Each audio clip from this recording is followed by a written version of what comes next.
అందరికీ నమస్కారం. మహాత్మా గాంధీ జాతీయ ఉపాధి హామీ పథకం గత 20 సంవత్సరాలుగా గ్రామీణ పేద ప్రజలకు సంజీవని లాంటి ఈ పథకానికి తూట్లు పొడుస్తూ రీసెంట్గా నరేంద్ర మోడీ ప్రభుత్వము మహాత్మా గాంధీ పేరును కూడా తీసేయడం జరిగింది. మహాత్మా గాంధీ పేరు ఒకటి తీసేయడం కాదు, ఇందులో చాలా సమూలమైన మార్పులు కూడా చేసింది. ఆ మార్పులు ఖచ్చితంగా పేదల వ్యతిరేకమని చెప్పొచ్చు. ఎందుకంటే సెంట్రల్ గవర్నమెంట్ నుంచి 90% of the funds central government నుంచి ఇంతకుముందు వచ్చేది, 10% మాత్రమే స్టేట్ గవర్నమెంట్ భరిస్తే ఈ మహాత్మా గాంధీ జాతీయ ఉపాధి హామీ పథకం కింద పేద ప్రజలందరికీ కనీసం 100 రోజులు వాళ్ళకి పని దొరికేది. అందుకు తగ్గట్టుగా ఒక హానరోరియం ఒక హానరబుల్ అమౌంట్ ఒకటి వాళ్ళకి దొరికేది. కనీసం 250 కానీ 230 కానీ వాళ్ళకి ఒకరోజు పని చేస్తే దొరికేది. దాన్ని వస్తా 125 డేస్కి కూడా చేసినారు. కాకపోతే 125 డేస్కి కూడా ఈ మధ్యన అది జరగలేదు. అరౌండ్ 50 to 60 డేస్ మాత్రమే పనిస్తున్నారు. ఇప్పుడు దానిపైన కూడా కన్ను పడింది మోదీ ప్రభుత్వానికి. ఎంతోమంది వేల కోట్లు లక్షల కోట్లు దేశానికి మోసం చేసి బ్యాంకుల నుంచి తీసుకున్న లోను కట్టకుండా విదేశాలకు వెళ్ళిపోయిన వాళ్ళు ఉన్నారు.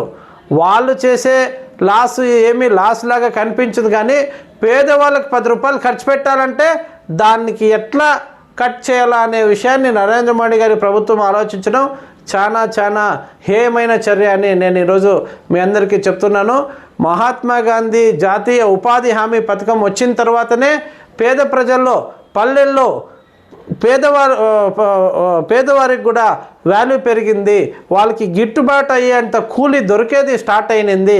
ఇప్పుడు ఆ పథకానికి తూట్లు పొడుస్తూ కేంద్ర ప్రభుత్వం 60% మాత్రమే మేము ఇస్తాము, మిగతా 40% స్టేట్ గవర్నమెంటే ఫండ్స్ చూసుకోవాలి అని చెప్తే, ఏ స్టేట్ గవర్నమెంట్ మాత్రము 40% ఆఫ్ ది ఫండ్స్ ఇస్తూ ప్రతి పేదవాళ్ళకి 100 రోజులు లేదా 125 డేస్ ఏమైతే ఇప్పుడు చెప్తున్నారో అంత టైం ఇచ్చే పొజిషన్ ఇప్పుడు ఉందా? ఏ గవర్నమెంట్ కానీ ఏ స్టేట్ గవర్నమెంట్ కానీ ఆ పొజిషన్లో లేదు. అన్ని స్టేట్ గవర్నమెంట్స్ అప్పుల ఊబిలో కూరుకుపోయినాయి. కూరుకుపోయినాయి కాబట్టి వాళ్ళు ఈ పథకాన్ని ఏమాత్రం ముందుకు తీసుకుపోయే ఛాన్స్ లేదు. నిర్వీర్యం చేయాలనే ఉద్దేశంతోనే మహాత్మా గాంధీ గారి పేరు మార్చినారు. అదేదో వికసిత్ భారత్ రామ్జీ అని ఒక పేరు ఒకటి తీసుకొచ్చినారు. ఈ పేరు మార్పు మీరు గాడ్సే వారసులాన్ని నేను మిమ్మల్ని అడుగుతున్నాను నరేంద్ర మోడీ గారు. ఎందుకంటే మహాత్మా గాంధీ గారు గ్రామాలు అభివృద్ధి చెందితేనే దేశం అభివృద్ధి చెందుతుంది అని ఎన్నోసార్లు చెప్పినారు.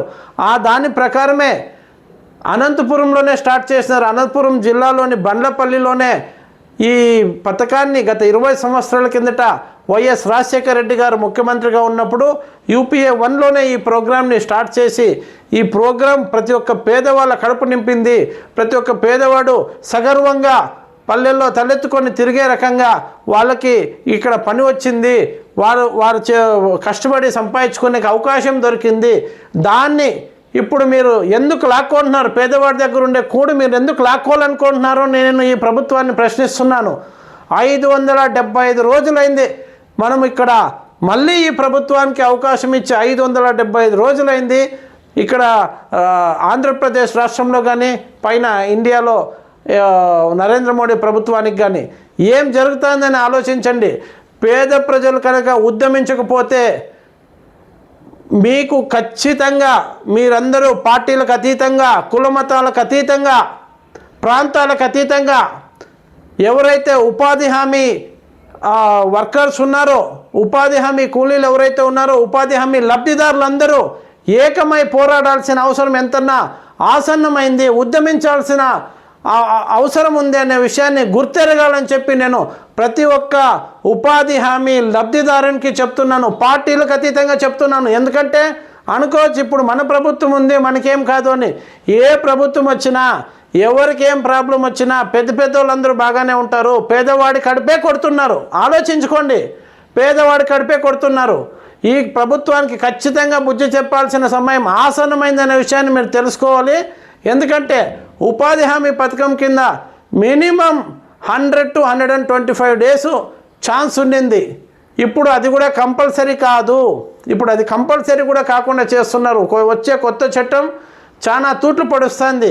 ఒక రైట్ టు ఇన్ఫర్మేషన్ యాక్ట్ ఇవ్వాలన్నా, సమాచార హక్కు చట్టాన్ని ఇవ్వాలన్నా, అలాగే రైట్ టు ఎడ్యుకేషన్ ఇవ్వాలన్నా, అలాగే ఇలాంటి ఉపాధి హామీ లాంటి పథకాలు ఇవ్వాలన్నా, పేద ప్రజల గురించి గరీబీ హటావో అని నినాదం ఇచ్చి అలాగే ఈ భూస్వామి విధానాన్ని తీసేసి కౌలుదారుల విధానాన్ని తీసుకురావాలన్నా ప్రతి ఒక్క రెవల్యూషనరీ స్టెప్ తీసుకున్నది భారత జాతీయ కాంగ్రెస్ పార్టీ అని నేను గర్వంగా చెప్పగలను.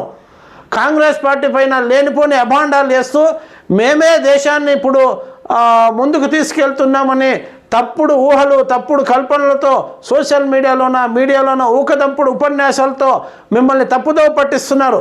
ఖచ్చితంగా ఈ విషయంలో గనక ఉద్యమం రాకపోతే ప్రతి ఒక్క ఉపాధి హామీ లబ్ధిదారుడు రేపొద్దున్న పల్లెల్లో ఉన్న భూస్వాముల చెప్పు చేతుల్లోనే మీ బతుకులు నలిగిపోతాయనే విషయాన్ని గుర్తెరగాలని చెప్పి ఇప్పుడు 2025 ఆఖరి రోజు, ఈరోజు కనీసం 2026 నుంచైనా మనం స్వతంత్రంగా బతకాలి.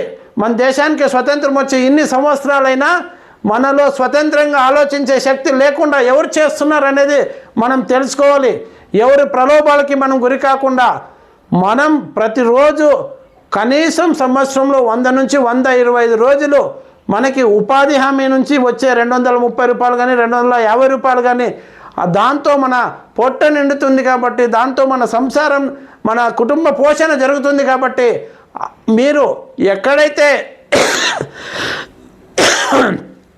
ఎక్కడైతే ప్రలోభాలకి లోబడి ఈ సోకాల్డ్ కూటమికి కానీ ఓట్లేసి మీరే నెత్తిపైన పెట్టుకునే నాయకులందరూ ఇప్పుడు వైసీపీ కానీ, వైఎస్ఆర్ కాంగ్రెస్ పార్టీ కానీ, జనసేన కానీ, బీజేపీ కానీ, తెలుగుదేశం పార్టీ కానీ వీళ్ళందరూ కలిసి ఈ కుట్ర పన్నినారు. వీళ్ళందరూ కలిసి పేదల నోటి దగ్గర ఉండే కూడిని లాక్కోవాలని ఈ కుట్ర పన్నినారు అనే విషయాన్ని మీరు గ్రహించాలి. మహాత్మా గాంధీ గారి పేరు మాత్రమే మార్చలేదు, సమూలంగా దీంట్లో ఉండే మంచి విషయాలు ఏమైతే ఉన్నాయో మొత్తం మార్చేసినారు. ఏం తక్కువైందండి కేంద్ర ప్రభుత్వానికి? ఇక్కడి నుంచి మన రాష్ట్రం నుంచి తీసుకుపోయే పన్నుల్ని మనకు సరిగ్గా తిరిగి ఇవ్వట్లేదు. కానీ ఏం తక్కువైంది? యాక్చువల్గా దీనివల్ల ఖచ్చితంగా ప్రతి ఒక్క పేదవాడు నష్టపోతున్నాడు. కాబట్టి దీనికి తక్షణమే స్పందించి ఉద్యమం చేపట్టకపోతే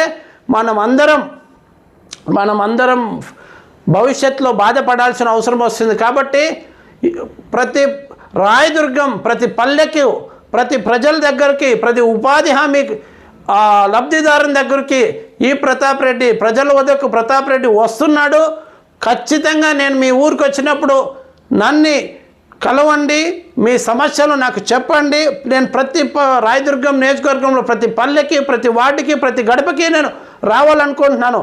నేను వచ్చినప్పుడు నన్ను సాదరంగా ఆహ్వానించి మీ సమస్యలు చెప్పండి, మీకోసం పోరాడడానికి నేను ఉంటాను. ఎలాంటే అన్ని పార్టీలు ఏకమైపోయినాయి, ఇంక్లూడింగ్ వైఎస్ఆర్ కాంగ్రెస్ పార్టీ కూడా దీనికి ఒత్తాసు పలికింది. కాబట్టి ఈ విషయమై ఎవరు పోరాడరు. వన్ అండ్ ఓన్లీ భారత జాతీయ కాంగ్రెస్ పార్టీ మాత్రమే రాయదుర్గం నియోజకవర్గంలో కాంగ్రెస్ పార్టీ నాయకులు, కార్యకర్తలు అందరూ కలిసి మేము మీ ముందుకు వచ్చినప్పుడు మీరు మీ సమస్యలు చెప్పండి, మాకు సంఘీభావం తెలపండి, మీ తరపున పోరాడడానికి మేము ఉన్నాము, మాతో పాటు రావడానికి మీరు ఉన్నారా? అలాగే ఈ వీడియోని దయచేసి ఈ వీడియో చూసిన ప్రతి ఒక్క వ్యక్తి, ప్రతి ఒక్క రాయదుర్గం ప్రజలు ఈ విషయాన్ని మీ సోషల్ మీడియాలో విరివిగా షేర్ చేయండి, ఫాలో చేయండి, సబ్స్క్రైబ్ కూడా చేసుకోండి. ఎందుకంటే నేను ఎందుకు చెప్తున్నానంటే మీడియాలో వచ్చే న్యూస్ ఎంతమందికి రీచ్ అవుతుందో నాకు తెలీదు. ఎలాంటే కొన్ని మీడియాలో మాత్రమే ఈ విషయాన్ని చూపిస్తారు. ఎలాంటే ఇది వైఎస్ఆర్ కాంగ్రెస్ పార్టీకి అగెనెస్ట్గా నేను ఈరోజు చెప్తున్నా, తెలుగుదేశం పార్టీకి అగెనెస్ట్గా నేను ఈరోజు చెప్తున్నా, బీజేపీ పార్టీకి అగెనెస్ట్గా నేను చెప్తున్నా, జనసేన పార్టీకి అగెనెస్ట్గా నేను చెప్తున్నా. కాబట్టి ఈ విషయం ఏ మీడియాలో వస్తుందో రాదో కానీ ప్రతి సోషల్ మీడియాలో, ఫేస్బుక్, ఇన్స్టాగ్రాము, వాట్సాప్, థ్రెడ్స్, ఎక్కడ ట్విట్టర్లో కానీ ఎక్కడైనా కానీ ఈ వీడియోని ఖచ్చితంగా షేర్ చేయాల్సిన బాధ్యత ప్రతి ఒక్క ఉపాధి హామీ కూలీకి కానీ, ప్రతి ఒక్క ఉపాధి హామీ లబ్ధిదారికి కానీ, ప్రతి ఒక్క రాయదుర్గం ప్రజల శ్రేయస్సు కోరే వ్యక్తికి కానీ, ప్రతి ఒక్క రాయదుర్గం పేదల శ్రేయస్సు కోరే వ్యక్తికి కానీ ఉందనే విషయాన్ని తెలుసుకోండి.